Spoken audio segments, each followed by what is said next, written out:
Assalamualaikum warahmatullahi wabarakatuh. Perkenalkan, nama saya Topan Aryo Panggiri. Dalam kesempatan kali ini saya akan membahas mengenai perdamaian, keadilan, dan kelembagaan yang kuat. Langsung saja, yang pertama adalah pengertian pembangunan berkelanjutan.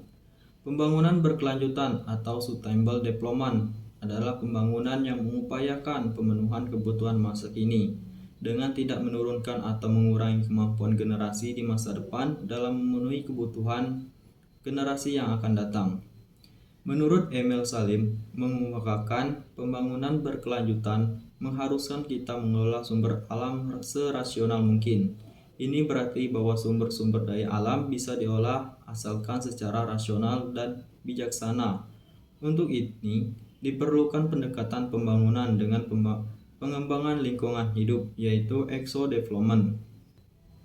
Dalam tujuan pembangunan berkelanjutan, penekanan utama adalah pembangunan yang menjaga peningkatan kesejahteraan ekonomi masyarakat secara berkesinambungan, pembangunan yang menjaga keberlanjutan kehidupan sosial masyarakat, pembangunan yang menjaga kualitas lingkungan hidup, serta pembangunan yang menjamin keadilan dan terlaksananya tata kelola yang mampu menjaga peningkatan kualitas hidup dari suatu generasi ke generasi berikutnya.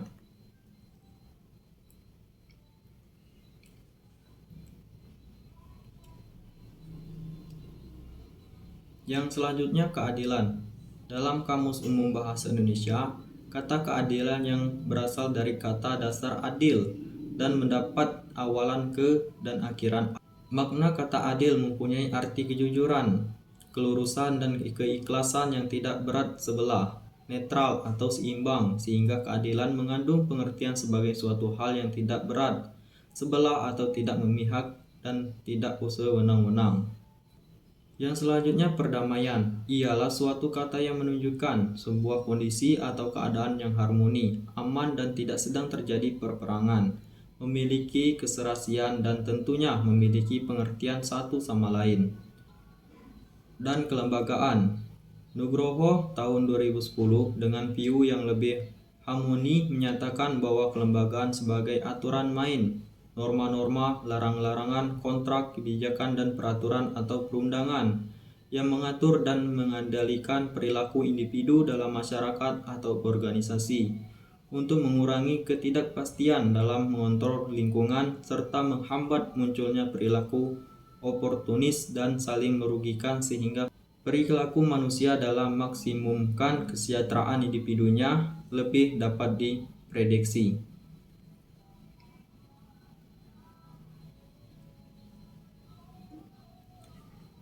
Yang selanjutnya ada 17 poin kajian pembangunan berkelanjutan dunia PBB.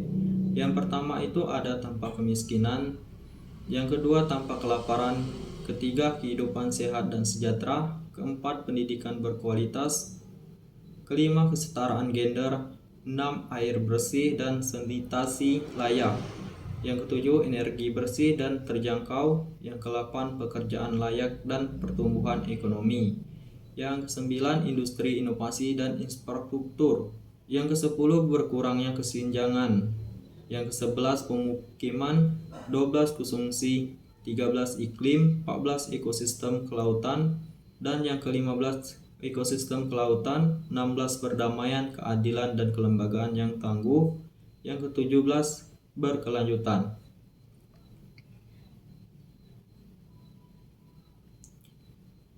Yang selanjutnya ada tujuan PBB, program dunia.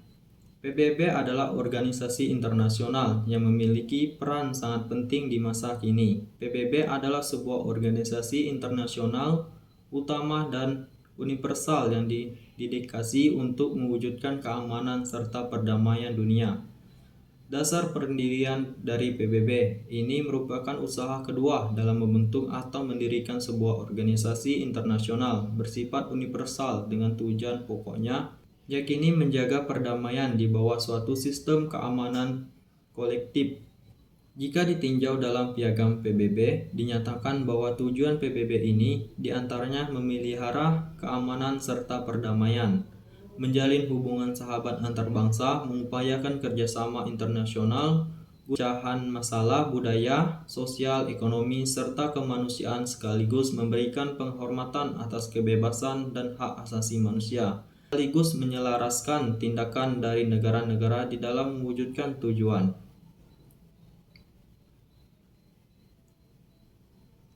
Selanjutnya, salah satu program kerja PBB dalam menjamin keadilan hukum di dunia terdapat pada poin ke-16, yaitu perdamaian, keadilan, dan kelembagaan yang kuat.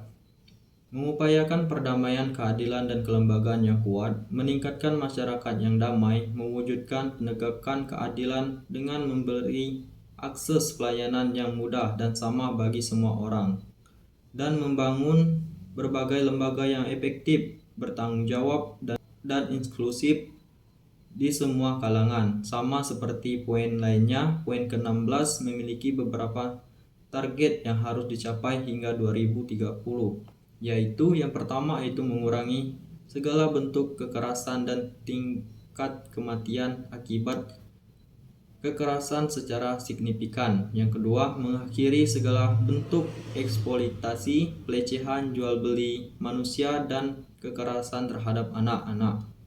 Yang ketiga, mendukung sistem rule of law di skala nasional maupun internasional, serta menjamin terjadinya akses peradilan secara adil dan merata.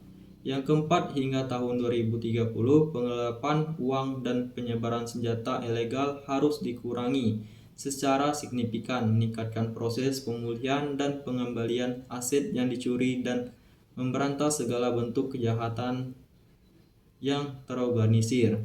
Yang kelima, secara substansial, mengurangi segala bentuk praktik korupsi dan suap, mengembangkan institusi yang efektif, akuntabel, dan transparan untuk semua lapisan.